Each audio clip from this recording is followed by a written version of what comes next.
કોને મળશે ટિકિટ? જી હા, લોકસભાની ચૂંટણીનો કાર્યક્રમ જાહેર થાય તે પહેલાં બંને રાજકીય પક્ષો બીજેપી અને કોંગ્રેસ બંને વચ્ચે હોડ લાગી છે.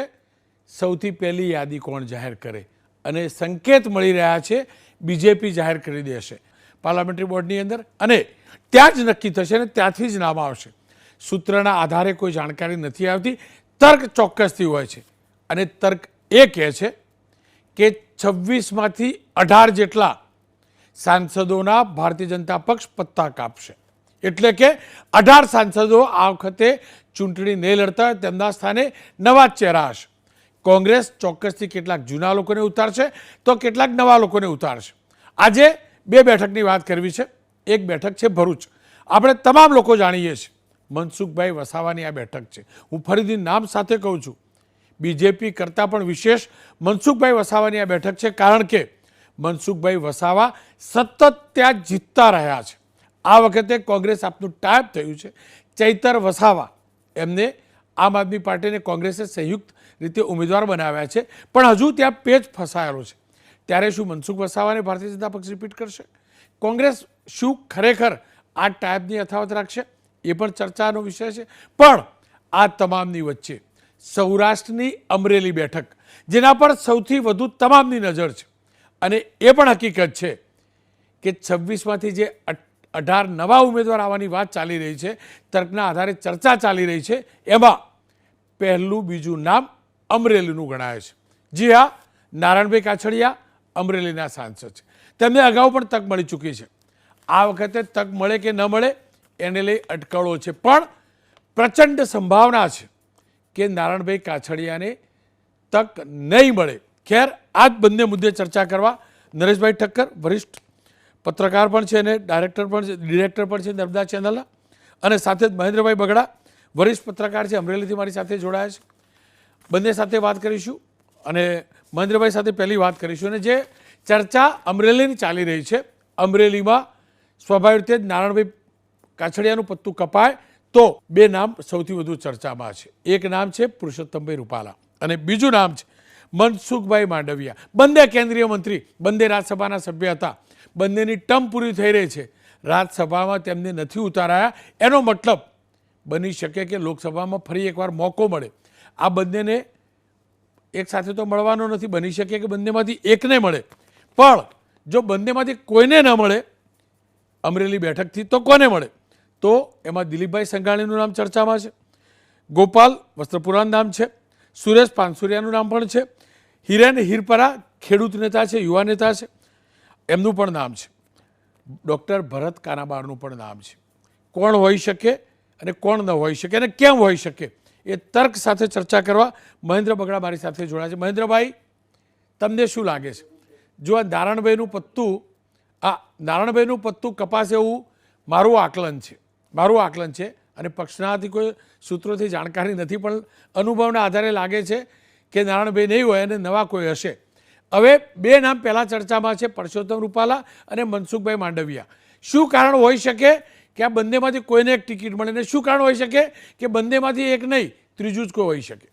તમે જેમ કીધું કે નારાયણભાઈનું પત્તું કપાઈ શકે, ભાજપમાં જે જૂથવાદ છે એમાં 90% લોકો એવું માને છે કે નારાયણભાઈનું કદાચ પત્તું કપાઈ શકે. નારાયણભાઈ સાથે મારે પણ ઘણી બધી વાત થઈ. એમણે કીધું કે પક્ષ જે આદેશ આપે, 14માં પણ એમનો એ જવાબ હતો, 19માં હતો. એ આશ્વત છે, સ્વાભાવિક. જે સિટિંગ એમપી હોય એને એમ હોય કે મને મળતું હોય.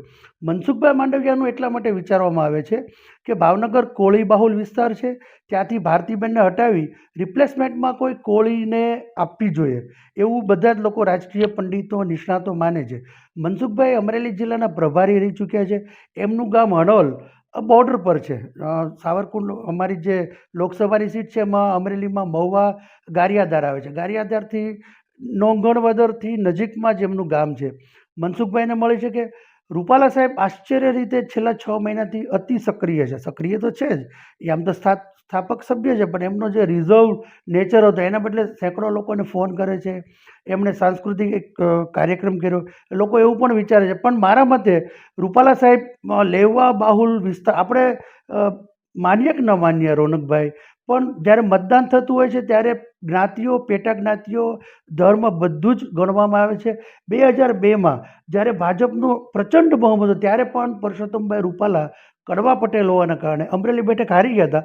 પાખંડી સમાજ છે, લોકો જાહેરમાં ચર્ચા નથી કરતા, પણ હું તમને કહું છું કે પરસોત્તમ રૂપાલા અહીંથી લડે એ પાતળી સંભાવના છે.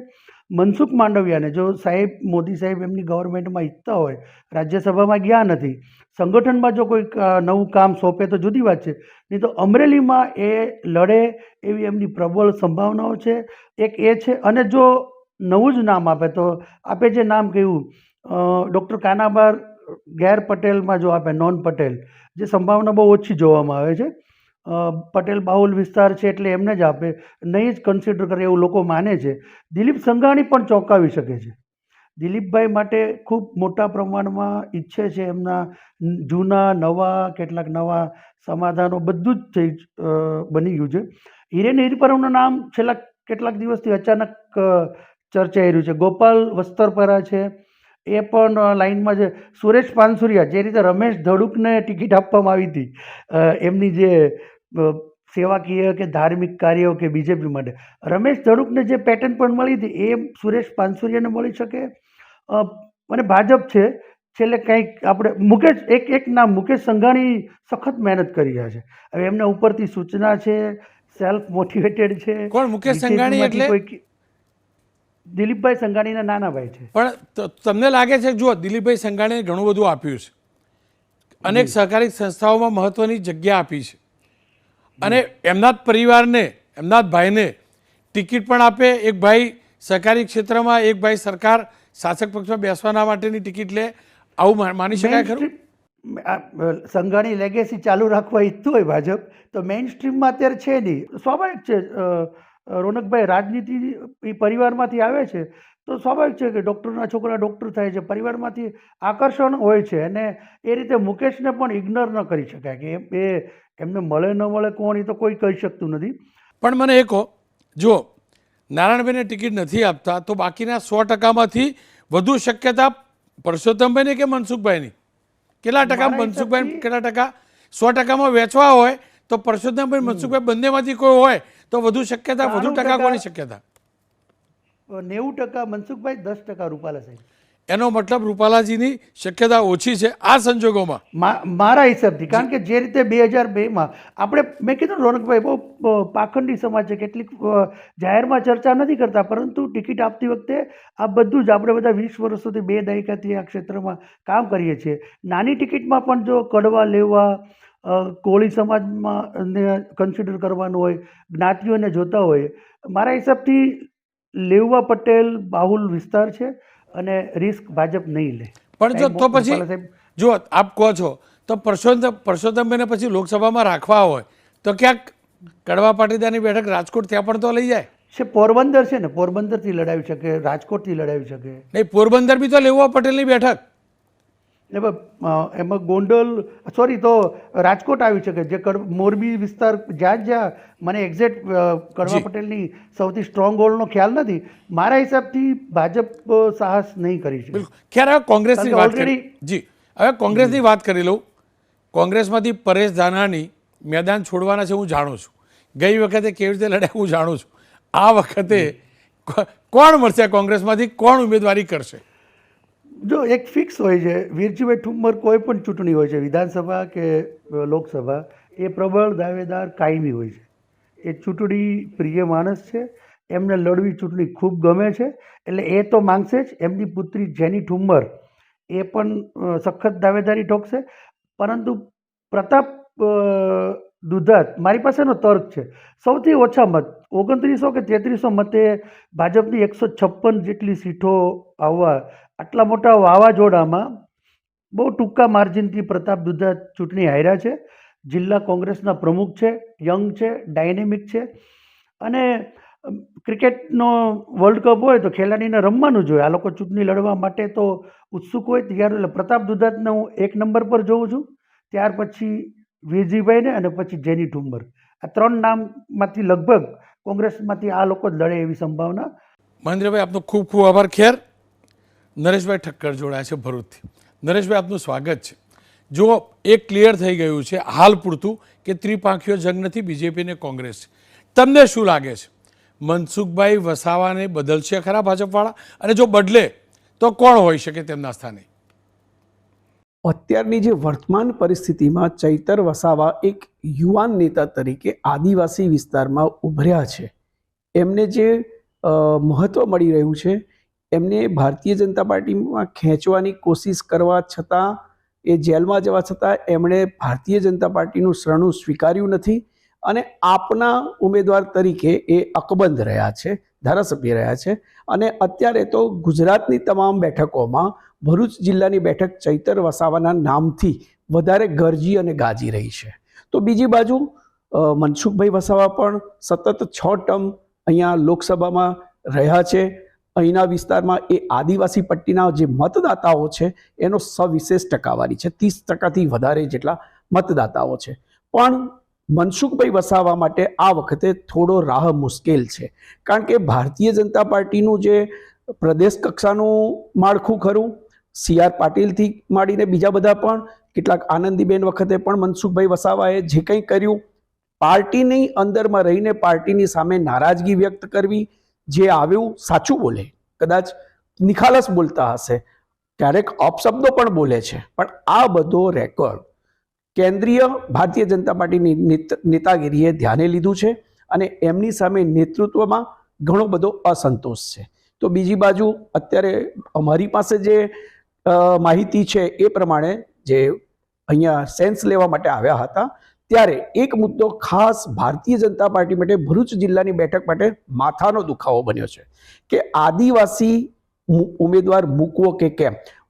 રોનકભાઈ, બહુ લાંબા સમયથી આ સામાન્ય બેઠક છે, આ એની બેઠક નથી, આદિવાસી બેઠક કેવું અનુસૂચિત જાતિ જનજાતિની બેઠક નથી, પણ છતાં ચંદુભાઈ દેશમુખના જીતવાથી અહેમદભાઈને હરાવવા માટે ભારતીય જનતા પાર્ટીએ કેસરિયા બ્રિગેડ જે આખી ઊભી કરી અને ચંદુભાઈ જીત્યા. ત્યાર પછી યોગાનુયોગ મનસુખભાઈ વસાવા આવ્યા. એ ભારતીય જનતા પાર્ટીમાં હતા, મંત્રીમંડળમાં હતા, રાજ્યના ધારાસભ્યના એને તરીકે, પણ પછી સીધા સંસદમાં આવ્યા. સંસદમાં આવ્યા પછી ભારતીય જનતા પાર્ટીના આ સાંસદને કેન્દ્રનું મંત્રીમંડળ પદ મળ્યું, પણ એ પણ ટકાવી ના શક્યા. એમણે જે ભારતીય જનતા પાર્ટીના પાયાના કામો કરવા જોઈએ, આદિવાસી વિસ્તારમાં એમણે એમનું પોતાનું નામ મજબૂત કરવું જોઈએ, એ નથી કરી શક્યા. આ એમની કાર્ય પદ્ધતિની વાત છે. બીજી બાજુ એમનો વિરોધની વાત છે, પણ બીજી તરફ એટલું કહેવાય કે આદિવાસી મતોમાં વિભાજન થઈ રહ્યું છે.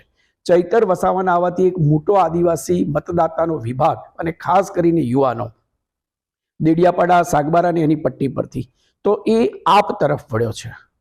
અને આપે ચૈતર વસાવાને એટલું બધું મહત્વ આપ્યું છે રોનકભાઈ કે તો ક્યારેક એવું લાગે કે પ્રદેશ કક્ષાના નેતા છે આપના. એ બીજા બધા વિસ્તારોમાં પણ પ્રચાર સભાઓ, એ ચૂંટણી પહેલાની સભાઓ કરવા માંડ્યા છે. પણ અહીંના ભરૂચ જિલ્લાની અંદર એક હંમેશા ગણગણાટ રહ્યો છે કે ભાઈ આ આદિવાસી બહુમતી છે પણ રિઝર્વ બેઠક નથી, તો સામાન્ય માણસને કેમ ટિકિટ ના મળે. આ વખતે એ જરા અવાજ ઊંચો પણ થયો છે. પણ સામે મેં કહ્યું એમ કે મનસુખભાઈ જેટલો કદાચ બીજો ફેમસ ચહેરો ભારતીય જનતા પાર્ટીને નથી, એમણે હોય તો નરેશભાઈ સામાન્ય કોઈને મળે તો એ કોણ હોઈ શકે? કોણ લાગે છે? તો ભરતસિંહ પરમાર હોઈ શકે, શંકરભાઈ કિરણભાઈ પરમાર હોઈ શકે, કોણ હોઈ શકે? અત્યારે એક નામ સૌથી મોટું ચાલે છે, એ નર્મદા જિલ્લાના પ્રમુખ છે ભારતીય જનતા પાર્ટીના, એ ઘનશ્યામભાઈ છે. એ સહકારી ક્ષેત્રમાં અને ડેરી ક્ષેત્રમાં એમનું નામ ઘણું ગાજેલું છે. એમનો પ્રભાવ આદિવાસીઓ પર પણ છે. બીજો એક ફાયદો એવું કહેવાય છે કે ઘનશ્યામ પટેલના સંબંધો છોટુ વસાવા, એમનો દીકરો મહેશ ને એમની સાથે, કારણ કે ઘનશ્યામભાઈ ચેરમેન છે તો વાઇસ ચેરમેનમાં છોટુભાઈનો દીકરો છે અને એમનું ટ્યુનિંગ બહુ સારું છે. એટલે એક નામ પ્રબળતાથી બજારમાં જો બિન આદિવાસી ઉમેદવાર મુકાય તો પહેલા ક્રમ પર ઘનશ્યામભાઈ પટેલ છે. બીજી બાજુ ભરતસિંહ પરમારનું નામ પણ બોલાય છે, કારણ કે ભરતસિંહ પરમાર એમ 5 ટર્મ સુધી ભારતીય જનતા પાર્ટીના ગુજરાતના મહામંત્રી રહ્યા છે, રાજ્યસભાના સાંસદ તરીકે ગયા છે. એટલે એ નરેન્દ્રભાઈ મોદી, અમિતભાઈની સાથે નજદીકી ધરાવે છે. પણ એ સિવાય ત્યાર પછીની કોઈ એક્ટિવિટી કે એવું નથી રહ્યું. પણ એક નામ ચોક્કસ ભરતસિંહભાઈનું પણ બોલાય છે. ડોક્ટર દર્શનાબેન દેશમુખ પણ તો હોઈ શકે. હા, દર્શનાબેન હોઈ શકે, પણ દર્શનાબેનની સામે પાછું આપે કહ્યું ને એમ મેં કહ્યું કે જે દર્શનાબેનની સામે વિરોધ મનસુખભાઈને ખુદને છે, બીજા પણ કાર્યકર્તાઓને છે, કારણ કે તાની આદિવાસી પટ્ટી પર નહીં. એટલે અત્યારે એવું છે કે માહિતી મળી છે એ પ્રમાણે તો મનસુખભાઈએ બી એક ટીમ બનાવી છે, કદાચ સાચું ખોટું મનસુખભાઈ જાણે, પણ એમણે પણ કીધું છે કે આ 3-4 માંથી કોઈને ટિકિટ મળે તો આપણે વિરોધ નહીં કરવો, પણ એ સિવાય કોઈ બહારનું હોય તો આપણે વિરોધ કરવો અને સહયોગ નહીં કરવો. જો આ વાત સાચી હોય તો એક ટૂંકમાં જવાબ ઝૂકીને પણ જોઈતો હતો. કદાચ ટકાવારીના પરિપ્રેક્ષમાં મનસુખભાઈને રિપીટ થવાના કેટલા ટકા શક્યતા તમે જોઈ રહ્યા છો? અત્યારે 40-60 ચાલે છે. 40% એમને રિપીટ થવાના ચાન્સીસ ખરા. 60%ની અંદર અત્યારે પ્રેશર ગજબ છે.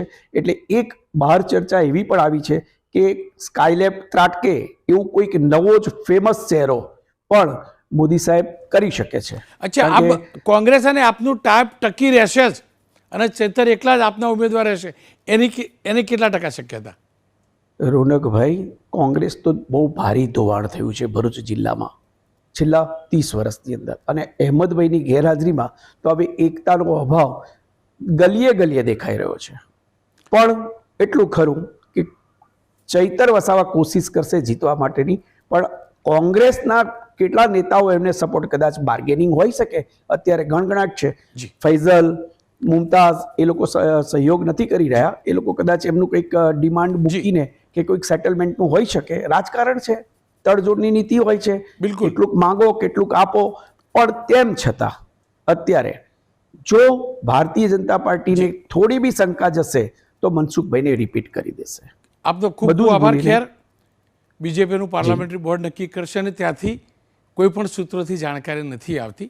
તર્કના આધીના ચર્ચા છે. ખેર, આવતીકાલે વધુ 2 બેઠકોનું વિશ્લેષણ કરીશું. સૂત્રોના આધારે નહીં, તર્કના આધારે કોને મળશે અન્ય 2 બેઠકો પર ટિકિટ, એની વાત કરીશું આવતીકાલે આ જ સમયે.